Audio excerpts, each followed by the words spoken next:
Acquiring a business? BizNexus simplifies it. Access thousands of updated opportunities in our DIY marketplace or supercharge team sourcing with OmniSource, your all-in-one platform for on-market, off-market, and coming-soon deals. Scale smarter today. Learn more or book a demo at www.biznexus.com.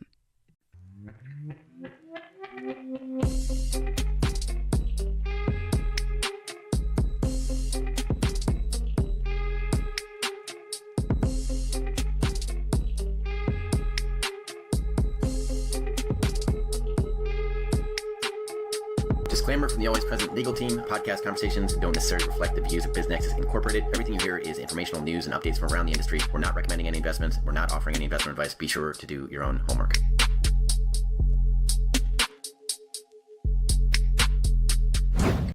Welcome to the deep dive. Today, we're really zeroing in on the consumer health market. Yeah. Specifically looking at M&A mergers and acquisitions, right? Yeah.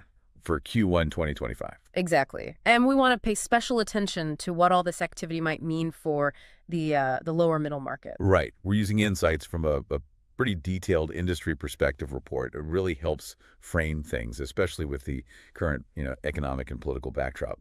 Our mission today really is to cut through the noise, give you a clear, concise take on the trends, the opportunities, especially in that lower middle market segment, without, drowning you in data. Let's do it. Let's dive right in. Where should we start? The overall landscape. Yeah, let's start big picture. The report mentions President Trump's reciprocal tariffs announced back in early April. That seems like a pretty big deal. How's that potentially changing the M&A game, particularly for these lower middle market guys? Well, it's fascinating, actually. These tariffs, especially hitting imports from places like China and India, huge ingredient suppliers, right? It could create this sort of dual effect. On one hand, yeah, maybe it encourages some reshoring, opportunities for domestic manufacturers, maybe smaller ones. But that takes time and money. A lot of time and capital investment, exactly. So more immediately, you've got this uncertainty around costs going up, input costs. And that could actually make some smaller players, the ones with maybe less bargaining power with suppliers, it could make them look like, well, more attractive acquisition targets for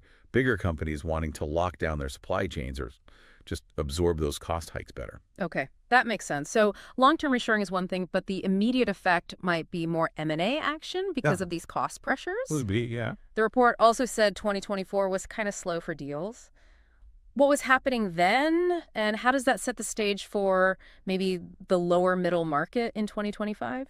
Yeah, 2024, it was mostly about really big deals or these smaller bolt-on acquisitions, often from private sellers. The mood was better than 2023, definitely. But the focus was on unique stuff like public companies selling off divisions, big PE investments. Now you add these tariffs into the mix for 2025, plus the general economic uncertainty that's still kind of hanging around. Right. You might just see more owners of these, mid-sized, lower middle market companies thinking maybe now's the time to exit. Or, like we said, bigger companies looking to strategically plug gaps. Interesting. Okay, let's look at some specific public company moves from Q1. Church & Dwight, they're narrowing focus to just 7 power brands.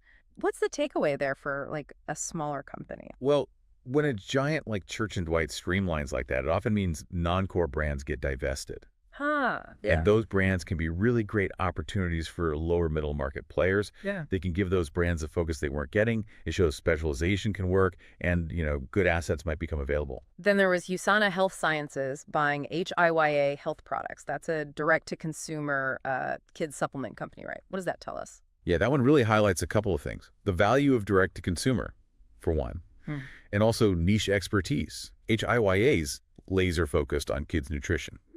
For the lower middle market, it suggests that if you've built a strong online brand, a strong D2C channel, and you really own a specific niche, you're a very attractive target. Right, for bigger players wanting that expertise or market access quickly. Exactly. It's a potential exit route for successful entrepreneurs in that space. And Glanbia planning to sell SlimFast.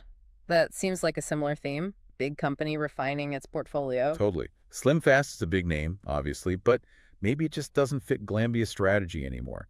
These kinds of divestitures, they can be gold mines for lower middle market firms or PE funds that specialize in turning brands around A chance to grab a known brand. with potential upside if they manage it right. Okay, let's pivot to some deals that feel maybe even closer to that lower middle market activity. Bridges Consumer Healthcare buying KT Tape. Why is that one significant? Right, KT Tape. That's a branded OTC product. Bridges is backed by Charles Bank, a private equity firm. This is kind of a classic lower middle market playbook move. Building a platform? Exactly, building a portfolio-related brands. Adding KT Tape broadens their specialty OTC offering. You get synergies, probably, in distribution, marketing, makes the whole Bridges platform stronger, more valuable. Then Quest Products, another PE-backed company buying Dr. Butler's. Similar idea. Very similar. Another strategic add-on, this time strengthening Quest's digestive health platform. Dr. Butler's gives them more depth in that specific OTC category. You see this a lot in the lower middle market companies, building scale and market leadership within these defined niches through these kinds of targeted buys. And Top Gum Industries acquiring Island Abbey Nutritionals. That's a VMS, CDMO, contract manufacturer. That sounds like a supply chain play, especially with tariffs looming. Oh, absolutely. Top Gum makes gummies, right? Yeah. Buying a manufacturer like Island Abbey gives them way more control over their production, their supply chain, plus expands their footprint in the U.S. It seems smart right now. Yeah, that kind of vertical integration, it could be really valuable with potential cost pressures from tariffs, gives you stability, maybe better margins. We might see more lower middle market companies trying moves like that to de-risk their supply chains. We also saw Wellful, backed by Kainos Capital, acquire Ancient Nutrition. That feels like a bigger consolidation in the VMS, vitamins, minerals, supplement space. Ancient Nutrition had some big names behind it previously, too. Yeah, that deal creates a pretty significant independent VMS platform, strong across multiple channels online, retail. It really underscores the continued interest from private equity in rolling up fragmented sectors. Like the lower middle market parts of VMS. Exactly, creating larger, more competitive companies. And the fact that Ancient Nutrition had attracted investors like VMG and Hillhouse before just shows the perceived value and, the potential for good returns in this VMS segment. Okay, let's circle back to those tariffs in a bit more detail. The report, and it draws heavily on insights from Christopher Stradling at Lincoln International here. All right, he's co-head of consumer there, knows this space inside out. So Lincoln International's perspective really highlights the potential impact.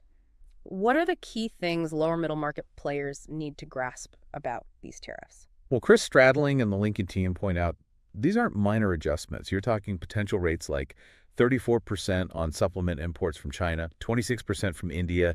That's a big shift from before January 2025. Wow, okay. And crucially, these tariffs generally do apply to nutritional supplements, consumer health ingredients. There are exemptions for some things like steel, pharma, but supplements are mostly caught in it. So it hits the core inputs for many of these companies. Directly, which obviously could seriously impact cost structures, especially for smaller companies relying heavily on those imports. China was by far the biggest source of imported supplement products in 2024. So what's the playbook then? If you're a smaller player in this market, how do you navigate this? Lincoln International outlines some steps, right? Yeah, they lay out a kind of strategic response plan. 4 key things, really. First, assess your risk. You need to know exactly how exposed you are, which countries, which ingredients. Makes sense. Second, scenario planning for your supply chain. Think about flexibility. Can you diversify suppliers? Can you dual source critical ingredients? Get alternatives lined up. Okay. Proactive. Third, strategic revenue management. That means looking hard at your pricing, but also your product mix.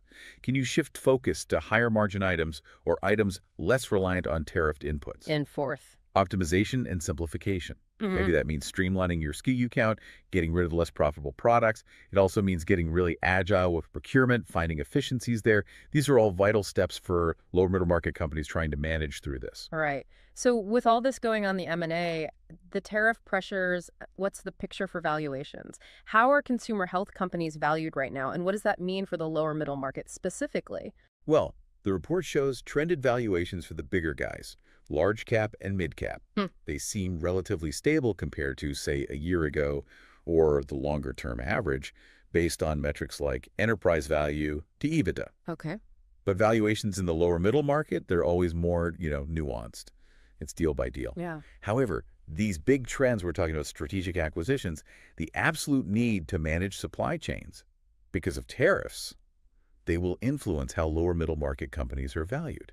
How so? Well, for example, a company in this space that happens to have a really secure domestic supply chain already, or maybe they've built a fantastic direct-to-consumer niche, that company might command a real premium in this environment. Because they're less exposed or better positioned. Exactly.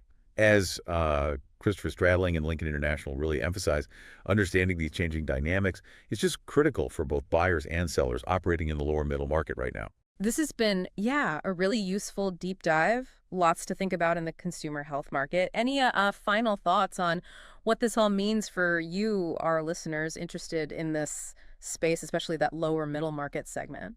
I think what's really key, building on those Lincoln insights, is just how much potential there is for both disruption and opportunity in the lower middle market. These tariffs, the shifting consumer demands, they're forcing companies to change, to adapt. That creates space for nimble, innovative companies, or maybe smaller ones, to grab market share. And it also makes for attractive acquisition targets. Definitely. For those larger players or PE firms looking to build out strategic platforms, there are going to be interesting opportunities. So here's something to chew on then. Considering this whole tariff landscape, the consumer trends, what kind of innovative strategies could these smaller companies, the ones in the consumer health lower middle market, use to not just, survive, but actually thrive in the next few years? Yeah, that's the million-dollar question, isn't it? Think about sourcing, product development, how they reach customers. It really pushes them to be creative. Maybe it's about exploring hyperlocal sourcing networks they hadn't considered before, or doubling down on product innovation that uses unique ingredients not subject to tariffs, creating a real point of difference. Or maybe it's about building unbreakable direct relationships with their customers, creating loyalty that transcends price points. That agility could be a real advantage. It could be. The ability to pivot faster than the big guys. It's definitely going to be fascinating to watch how the lower middle market adapts. Absolutely. Definitely food for thought. The consumer health market is clearly constantly evolving, and staying on top of these trends, like the ones highlighted in the Lincoln International report, is just essential. Thanks for joining us for this deep dive. Thinking of exiting your business or taking on a private equity partner to help you grow faster? BizNexus has you covered. Tap into our network of thousands of best-fit investors, acquirers, and proven M&A advisors, and we'll help you begin the relationship confidentially on your terms, your timeline. Learn more at biznexus.com.